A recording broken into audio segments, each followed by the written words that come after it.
Hello, everyone. Welcome to Elevating Your Life. Thank you for joining me today. I have a fantastic guest to share with you today. Today, we will be chatting with Scott Flynn. He has had an affinity for understanding the inherent properties of human and objective nature, from the inner workings of chemical and biological systems to the physical phenomena of heat, energy, and mass behaviors in material assemblies and structures, to the unitive mindset required to create and operate socially conscious businesses. It wasn't until Scott was introduced to the intimate, innate properties of self via the integration of the natural Eastern Vedic philosophy of Advaita Vedanta with the intelligence of Western quantum physics, that love and understanding of the inherent truth of human and objective nature arose. Experiencing inherent truth directly, Scott clearly realized that not only can ever-present happiness be experienced in this lifetime, but it is the preeminent attribute of all 8 billion of us. I love it. Scott is also the author of a fantastic book, Love Outpouring, Experiencing Ever-Present Happiness by Illuminating and Eliminating the Difference Between Who You Are and What You Have Mistaken Yourself to Be. It is a fantastic read. Scott, thank you, and thank you for being here today. Paula, it is wonderful to be here. Thank you. Oh, just excited. You talk about so many great things in your book. You really opened me up to some things I did not, realize or think about. Would you like to share any more of your background before we begin?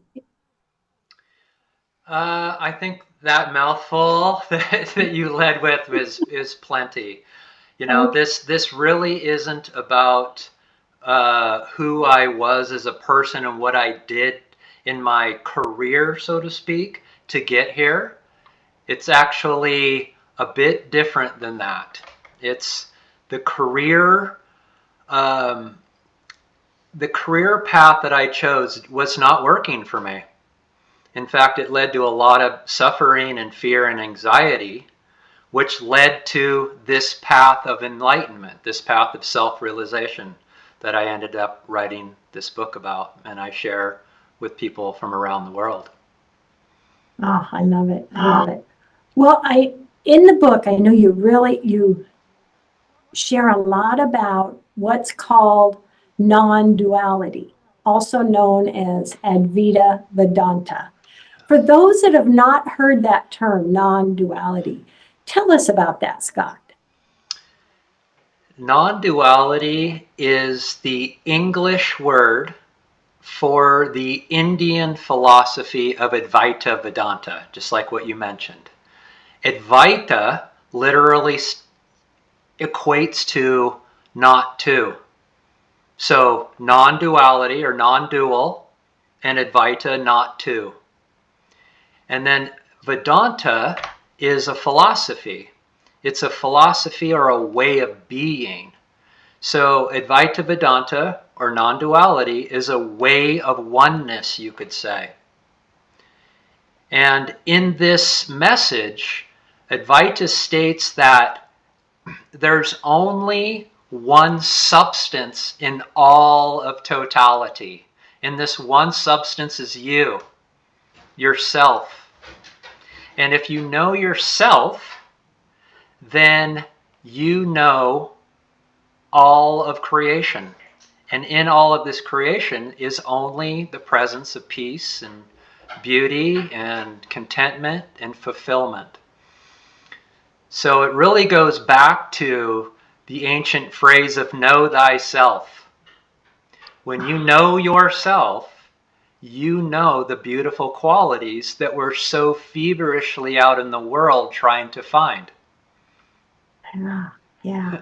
And something you share is you talk about getting out of the ego vehicle. What is that, Scott? Yes. So this is where I say, this is what we've mistaken ourselves to be. We've mistaken ourselves to be this person, this individual that is doing this life, that is responsible for this life.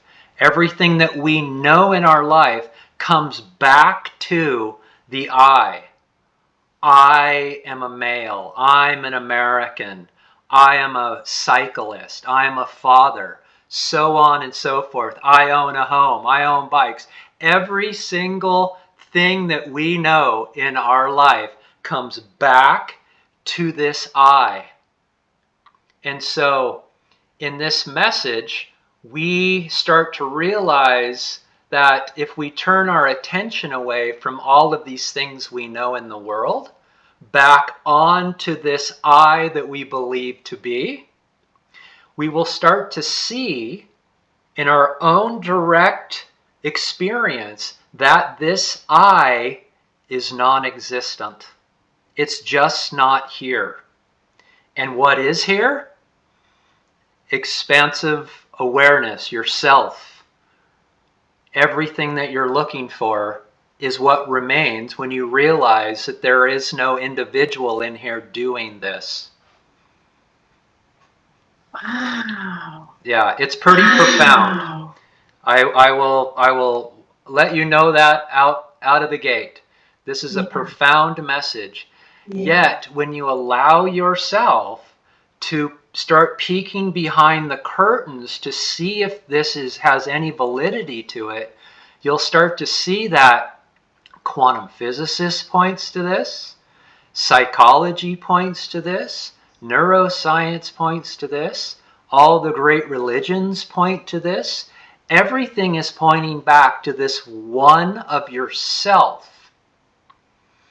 And so everything I just mentioned starts to add credibility to the message, so it allows you to keep going deeper and deeper and deeper into the message, and eventually you'll get to the point till you realize, oh, I am everything that I'm seeking in life. I already am that, right? Yes, you don't have happiness, you don't have joy, you don't have contentment. You are happiness, you are joy, you are contentment itself. That is your true nature. That is who you are. Oh, I love that. I love that. Yeah, so the book cover, that's what it says. When you illuminate and eliminate, so you're illuminating by facts that what you are relative to what you are not, and you're eliminating the difference there, well, you come in line with who you are relative to who you've mistaken yourself to be. Yeah, yes. You have a quote in the book that I just loved. Don't feel alone. The entire universe is inside you. Rumi. Yeah, that's a powerful statement. This is a message of love from yourself to yourself. This is really about learning how to fall back in love with yourself. It's literally the most courageous act any person can do, is to realize that they are the love they seek and to fall back in love with that love of themselves. Because you'll see that when you get there, there is no person there. There's only love. There's only unity. Oh, I love that. I love that. So where does self-realization come into this? What is that? You talk about that a little bit in your book. Yes, that's pretty much everything that we're after in this message, is realizing that we are the truth and the wholeness that we're seeking out in the world. So self-realization is when you realize that what I just said is the truth.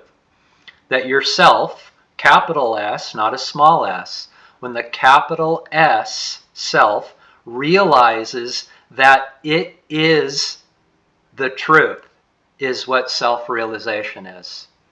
And again, in that truth is when you experience directly and permanently all of these qualities that we're so, all of us are so out in the world trying to gain right now. And so would you say that's realizing I don't have to reach for happiness. I don't have to reach for love, and that's already in me. I already am there. I'm there. You sound like you're a self-realized being. You know the truth. So absolutely. I would say that yes, you end reaching out in the world and you reach back for yourself. It's a reaching at first. You're just not reaching out, you're reaching in. And in that reaching, you realize that, to your point, you don't have to go anywhere to find or gain all of those qualities you just mentioned, that you are those qualities. That is your inherent nature. And isn't that just, that could be life-changing, and that can be so exciting to realize that is already in us. Yes.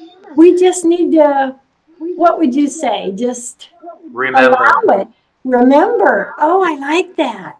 This is all about remembering. If it asks you to do one thing, it's just to remember who you are.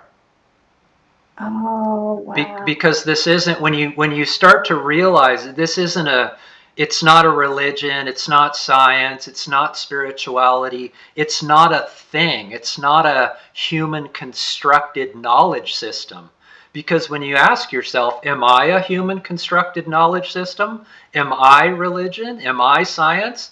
No, it doesn't make any sense, because you're not a thing. You're an experience of peace.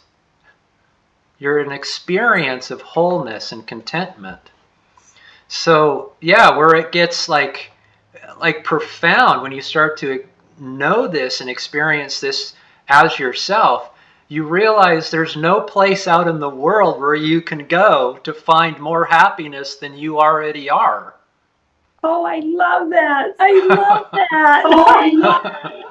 Nowhere else can you go where you find more happiness. No, and then you're done. It's over. You get it. I'm like, I am it. Yeah. Oh, that is priceless. That is a profound statement. And that is so true. So true. You talk about the ego vehicle, and I've always thought of this body's just my physical vehicle. The energy is, what's inside us, and it's just going down the path of this lifetime. But yeah, you're getting out of the ego vehicle that you're not and into the self vehicle that you are. Yes. Now, Scott, so how would all of this, how does it play into what we manifest in our lives? So as you come back home and start resting in and as yourself, another way to say that is you come in line with reality as it's manifesting. There is no conflict in life anymore, because you're one with the manifestation. So things are, you could say, flowing through. Your life is just happening as this now. And there's no resistance to life anymore. And that's, again, known as peace. When there's no more resistance within your body and mind to whatever life is presenting itself as at that moment. So in a way, would you say it's just being at peace and allowing that manifestation to come through? This is a tad more radical than that, because nobody does reality. There isn't a person anymore that does life. Life is just happening, and that's what allows it to flow naturally and organically. It's the ego that gets in the way and muddles things up and clouds things and thinks it can do life better. No, life is perfectly happening as life. There's another quote in the book that says, we're all looking for a treasure within life, when life itself is the treasure. So stop looking for life and just allow life to happen, regardless of what is happening in your life. Yeah. Oh, I love that. I love that. So, do you have any recommendations or steps someone could take? Someone that's listening right now. Okay, I want to get there. I want to get out of that ego and get into self-realization and openness up. What's first steps would you advise them to take? There's two overarching steps that appear how this plays out. The first one is, I like to say it's more like a classroom style. You're learning new knowledge that you haven't been privy to anywhere in your life so far. That's the strange thing about this. What we're talking about is a massive body of knowledge that is not presented to us anywhere in the Western Hemisphere. Right? So you're allowing this new knowledge to come into your life, and you're excited about it, like you've got enthusiasm and you're curious. Like, what is this? And then it seems like once you gather enough knowledge to know that it is at least somewhat true, you could say at first, okay, I'm getting this. This seems true. The true goal, which would be step 2, is to turn your attention away from the world back onto yourself in a process known as self-inquiry. It's a meditation-like practice, but instead of meditation being where you're focusing on your mind, trying to manipulate your mind in a positive way, or breath work, or chanting, or anything like that, you're turning your attention away from your mind and your breath work and chanting back onto yourself. So it's a tad more profound. It's really going to the core of the matter, of the problem, and the ego is the problem, and you're trying to get underneath that ego to root it out. And so those are the two steps. It's like an intellectual knowing, and then turning within to experience that knowledge directly as yourself. Oh, I love that. I love that. Getting out there and everything happening, focusing on yourself. So would you say, how does loving yourself come into play here? Giving yourself love and kindness and not criticism.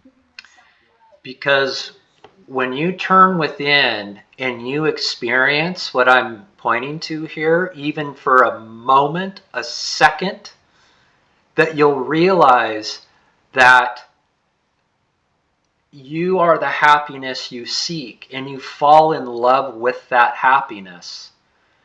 Yourself is happiness, so you're falling in love with knowing yourself, which generates happiness.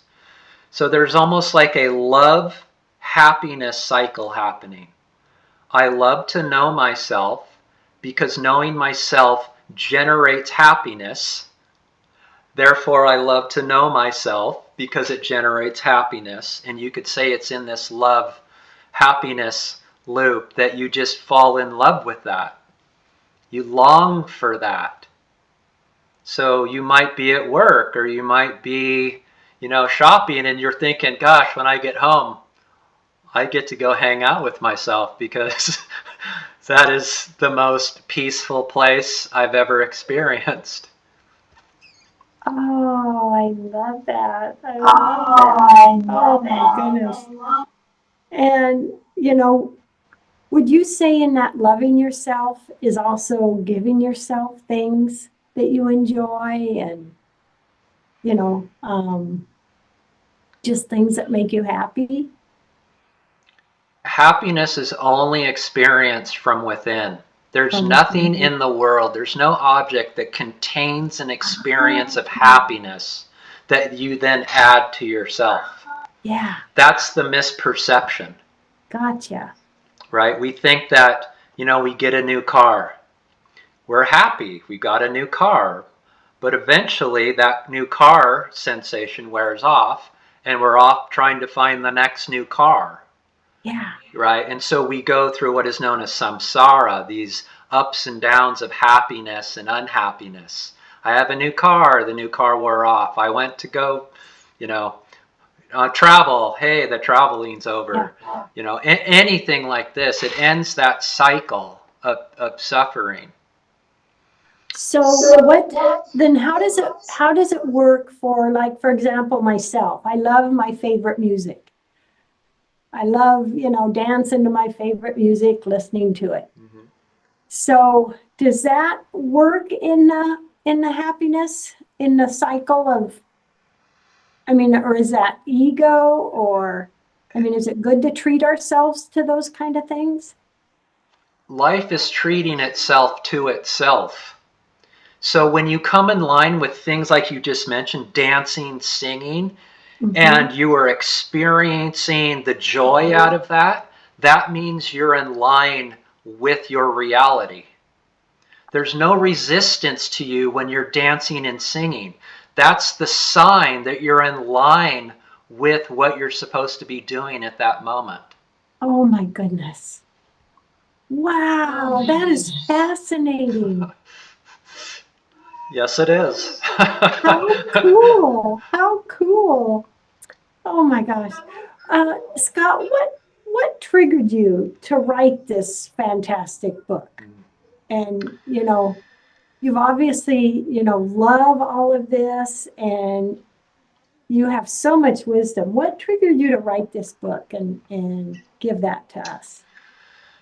There was two main reasons. One was to show my love and gratitude for the sages and the teachers and the culture that provided this knowledge that set me free from my egoic suffering so that I can experience life peacefully again.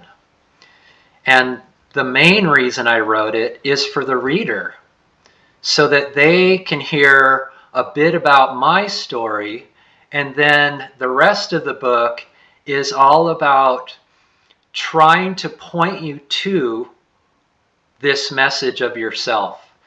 Because self it's infinite, it's not a thing. You can't articulate it so clearly in words or videos or podcasts to where the reader can get it. What the book is feverishly doing is trying to get you to draw your attention back to the source of yourself. And I do that through a multiplicity of examples and stories and questions and metaphors and practices and exercises.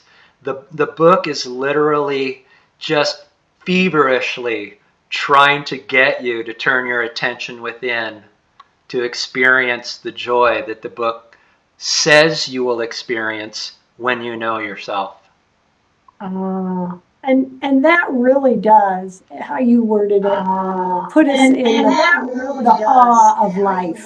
Yes. Oh, Yes. Yourself is nothing but profound awe. You are awness itself. You are profound. You're something that can't be described in words. You're way bigger than that. I like to say it's the finite mind. Your mind is finite, and it's trying to get its finite arms around the infinite to know the infinite and label the infinite and call it its own. But it can't do that because it's finite. So what the ego does, it says, then it doesn't have any value. Yourself, your being, your awareness has no value because I can't know it. Yet, when you turn within, you realize it's everything. I love it. That is so fantastic. We have just a couple minutes left, Scott. Please share any information, like website or anything you want to share. And what last message do you want to give us today? Yeah, so people can reach out to me on my website, loveoutpouring.com.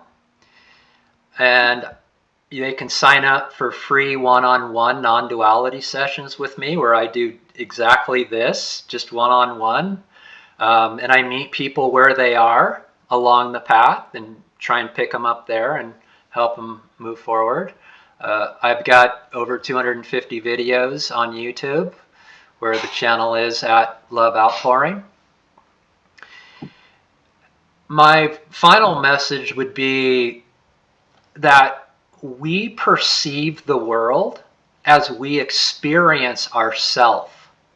So if we experience ourselves as a limited, contracted person who's contained in this body, then when we peer out, everything else will be objects separate from us. Hence the term separation. And separation is what leads to suffering. It's what generates the sense of lack, because I'm over here and everything else is out there.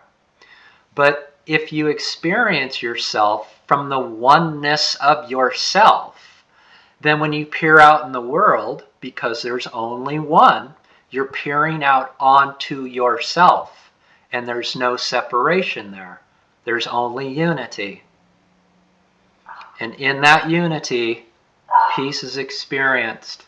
Contentment, wholeness, fulfillment, satisfaction is contained in that one experience of yourself. Oh, that is so beautiful. And boy, such a powerful message, Scott. I am just so grateful to have met you and read your great book, Love Outpouring. And that's a perfect title, because, you know, the love is there, and the love is inside us. We are it. We are already there, aren't we? That is something to celebrate. Yeah, the outpouring comes from when you realize this, you'll get tears of joy. You'll get moments of just profound awe. You can laugh out loud because you're like, I am everything I seek. I am it. I love it. I love it. That is so fantastic. Oh, this has been so great. Everyone out there, thank you for joining us today. Love, hugs, and blessings. Scott, such an honor to have you on the show. Love, hugs, and blessings. Have a fantastic day. Thank you, Paula. I appreciate you being on. Thank you. Oh, thank you.